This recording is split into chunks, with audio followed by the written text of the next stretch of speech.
안녕하세요, 친구들. 건강히 잘 지내고 있지요? 코로나19 유행이 멈추지 않는 요즘 성적 하락을 우려하는 목소리가 커지고 있는 것 같아요. 하지만 이런 시기일수록 자기주도적으로 진로를 설계할 수 있는 학습 능력을 키워둔다면 머지않아 더욱 단단해진 스스로를 발견할 수 있을 거예요. 애플북스의 하고 싶은 것이 뭔지 모르는 10대에게 저자 김원배는 학습을 성공적인 진로 개발 활동과 연결할 수 있는 방법을 안내하고 있어요. 지금부터 그 방법들을 안내해 드릴게요. 모두 집중해 주세요. 여러분은 왜 공부를 하나요? 무엇을 위해 공부하나요? 아마도 좋은 성적을 받아 유명한 대학을 가야지 라고 생각하는 친구들이 많은 것 같아요. 물론 좋은 성적 받고 유지하는 것도 중요해요. 하지만 우리가 공부해야 하는 이유는 보다 다양해요. 1. 우리가 공부하는 이유는 첫째, 사회 변화에 적응해야 해요. 지식이 만들어지고 없어지는 기간이 짧아지고 평생 직장이라는 말이 사라져가는 오늘날 우리는 재능과 능력을 꾸준히 개발해야 하는 압력을 받고 있어요. 앞으로 우리의 환경은 끊임없이 변하고 그 속도 또한 빨라질 거예요. 따라서 과거의 지식과 기술에 얽매이지 않도록 우리는 계속해서 공부해야 해요. 둘째, 아무도 가지 않는 길에 도전할 수 있어요. 공부하다 보면 아직 밝히지 못한 일들이 참 많다는 사실을 깨닫게 돼요. 아무도 가지 않은 길을 공부하면서 자신의 직업과 연관 지을 수도 있고 공부하는 과정에서 인생의 목표를 찾을 수도 있어요. 셋째, 많은 사람에게 행복을 줄 수 있어요. 관심 있는 분야에 대해 열심히 공부하다 보면 관련 분야의 전문가가 될 수 있어요. 생활에 편리함을 주는 도구를 개발하거나 사회 문제 해결을 위한 제도 개선 등의 활동을 하게 된다면 보다 많은 사람이 행복한 삶을 영위하는 것을 도울 수 있겠지요? 넷째, 일할 기회를 얻을 수 있어요. 만약 여러분이 회사의 사장이라면 긍정적이고 성실하며 자신감 있고 문제도 쉽게 해결하며 끈기 있고 사교성 있는 사람과 함께 일하고 싶겠지요? 이런 사고방식은 공부하면서 자연스럽게 발전할 수 있어요. 다섯째, 공부와 일, 업무는 연결되어 있기 때문이에요. 직업을 가지려면 업무에 대한 기술이나 이론을 공부해야 해요. 원리를 듣고 이해하고 필요한 용어들을 외우고 실제로 연습하고 응용하는 등 중고등학교 공부와 같은 과정의 학습을 하게 돼요. 일찍부터 공부하며 미리 훈련해온 학생들은 실제 직업 활동에도 어렵지 않게 적용할 수 있겠지요? 이제 공부해야 하는 다양한 이유에 대해 알게 되었지요? 가치 있고 행복한 삶을 누릴 수 있는 공부에 보다 많은 관심을 가져보면 어떨까요? 학창시절 공부에 열중한다면 진로 선택의 폭이 넓어질 수 있어요. 2. 우리는 어떻게 공부해야 할까요? 첫째, 수업 시간을 헛되이 보내면 안 돼요. 여러분은 하루 중 가장 많은 시간을 학교에서 보내지요? 어떤 태도로 수업에 참여하나요? 혹시 비효율적인 시간을 보내고 있지 않나요? 수업은 교과서 내용을 이해하고 선생님이 강조하는 부분 중 시험에 나올 내용을 파악하는 중요한 시간이에요. 수업 시간에 집중하기만 해도 다른 시간을 절약할 수 있어요. 수업 중 선생님 말씀에 경청하길 바랄게요.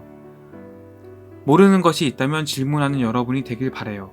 수업 시간에 어디 앉는지도 중요한데 적극적인 참여 의지를 가진 학생 옆에서 그의 태도에 자극받아 수업에 집중하는 여러분이 되길 바래요. 성적을 올리고 싶다면 주어진 상황에 최선을 다해야 해요. 수업 시간에 집중하고 몰입하는 습관을 들여야 해요. 학원이나 과외로 미리 배웠다고 해서 수업 시간에 엎드려 자거나 다른 것을 공부해서는 안 돼요. 그것은 태도와 인성 문제이기도 해요. 자신만의 효과적인 수업 참여 방법을 찾아서 적용해보는 습관을 들이는 여러분이 되길 바랄게요. 둘째, 스스로 학습하는 습관을 가져보세요. 학습자가 주체가 돼 학습 과정 전체를 이끌어가는 활동을 스스로 학습 또는 자기주도 학습이라고 해요. 공부는 학생의 필요와 욕구에 따라 이루어지므로 학습의 주도성을 기르는 습관을 기르는 것은 매우 중요해요. 시간과 노력을 똑같이 들여도 계획대로 스스로 학습해야만 내용을 더 오래 기억하고 더 많은 것을 배울 수 있어요. 스스로 학습 계획을 세우고 올바르게 실천하기 위한 다음의 단계를 기억해 주세요. 1단계, 목표를 세워야 해요. 목표는 구체적이며 측정할 수 있어야 해요. 독서 20분, 수학 20문제 풀기처럼요. 그리고 언제까지 달성할지 기간을 명확히 정해야 해요. 2단계, 시간관리 계획을 세워야 해요. 하루 중 수업, 수면, 식사 시간 등 꼭 해야 하는 시간을 뺀 나머지 시간을 짜임새 있게 보내도록 계획을 세워야 해요. 이 단계에서는 우선순위를 정해야 해요. 가장 긴급하고 중요한 일, 긴급하지만 덜 중요한 일, 중요하지만 긴급하지 않은 일, 긴급하지도 않고 중요하지도 않은 일 등 4가지로 구분하면 좋아요. 3단계, 여러분의 학습 방법을 점검해야 해요. 심리학자 윌리엄 글라서의 학습 방법에 따른 기업 비율을 살펴보니 읽기 10%, 듣기 20%, 보기 30%, 귀로 들으며 눈으로 보기 50%, 토론 70%, 남을 가르치기 95% 순으로 나타났어요. 이 수치를 보면 어떻게 학습 계획을 수립하고 실천해야 하는지 알 수 있겠지요? 4단계, 학습 플래너를 작성해 보세요. 월 단위보다는 일 단위로 계획을 세우고 공부 계획은 분 단위까지 나눠서 구체적으로 세우길 바랄게요. 5단계, 평가 및 피드백을 해야 해요.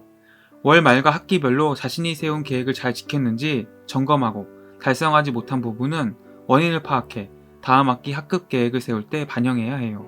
이 단계를 소화하는 스스로 학습자가 되면 공부에 대한 흥미나 즐거움인 내적 동기가 커져요. 또한 자신만의 효율적인 공부 방법을 찾으면서 성적도 향상될 거예요. 셋째, 꼭 필요한 정보만 찾아내는 방법을 알아야 해요. 여러분이 수학교사가 되기로 결심했다고 가정해 볼게요. 정보를 찾기 위해 포털 사이트에 수학교사라고 검색해보면 커리어넷 등 여러 단체부터 개인 블로그까지 너무 많은 정보들이 담긴 페이지를 확인할 수 있을 거예요. 궁금한 정보를 유용하게 탐색하고 활용하려면 어떻게 해야 할까요? 1단계, 어떻게 정보를 수집해야 하는지 계획을 세워야 해요. 지금 내게 필요한 정보가 구체적으로 무엇인지 파악하고 그 정보를 어디서 찾을 수 있는지 수집 계획을 세워야 해요. 2단계, 정보를 탐색하고 검토해야 해요. 정보를 탐색할 때 가장 중요한 것은 현재 상황을 반영하는지 정확한지를 판단하는 것이에요. 포털 사이트는 키워드 관련 정보를 보여주므로 최근 정보가 아니라면 현재 상황과 다를 수 있어요. 3단계, 정보를 잘 정리하고 활용해야 해요. 검토하고 분석한 정보들을 키워드나 주제별로 정리하고 활용 방안을 마련해야 해요. 자신의 능력에 따라 정보를 재조직해 활용할 수도 있겠지요? 정보 수집 및 활용 시 주의해야 할 점은 가짜 정보를 구별하는 거예요. 우리는 남녀노소 누구나 인터넷에 정보를 제공하는 시대에 살고 있어요. 블로그, 페이스북 등 소셜 네트워크의 출처를 알 수 없는 거짓 정보가 넘쳐나요. 정보를 올바르게 사용하려면 철저한 판별 작업은 물론이고 거짓 정보를 걸러낼 수 있는 통찰력도 갖춰야 해요. 3. 꿈을 이루려면 전략이 필요해요. 공부와 진로 개발의 연결성에 대한 이야기를 나눴으니 우리의 꿈을 이루기 위한 전략을 어떻게 설정해야 하는지 알았겠지요? 전략은 자신의 목표를 위해 무엇을 해야 하는가를 파악하고 그것을 하나씩 실행해 나가는 것을 뜻해요. 눈앞에 보이는 시험에 좋은 성적을 거두기 위해서만 공부하기보다 고등학교, 대학교에 진학해서 어떤 공부를 할 것인지, 그 이후의 삶을 어떻게, 무엇을 배우며 살아갈지 구체적으로 계획을 세워야 해요. 이것이 전략이에요. 미래를 준비하고 전략을 세우는데 가장 좋은 방법은 현재 주어진 일상에 충실하는 것이에요. 하루하루 똑같이 사는 사람과 매일 마음가짐과 태도를 새롭게 하는 사람은 완전히 다른 삶을 살게 되거든요. 날마다 맡은 일에 최선을 다하고 자신의 일에 의미와 가치를 부여하면서 생각하는 삶을 살아야 해요. 먼 미래에 자신의 진로 목표, 즉 꿈을 바라보고 한 걸음 한 걸음 나아가는 전략을 세운다면 주변의 유혹을 뿌리칠 수 있을 거예요. 먼 옛날 상인들은 사막이나 망망대해에서 별자리를 목표점으로 잡고 한 발자국씩 내딛었다고 해요. 목표 지점을 꾸준히 바라보며 꿈을 이루기 위한 일에 과감히 도전하는 여러분이 되길 바랄게요. 언젠가 자신만의 꿈을 이루는 여러분이 되길 바랄게요. 여러분 모두 할 수 있어요. 화이팅!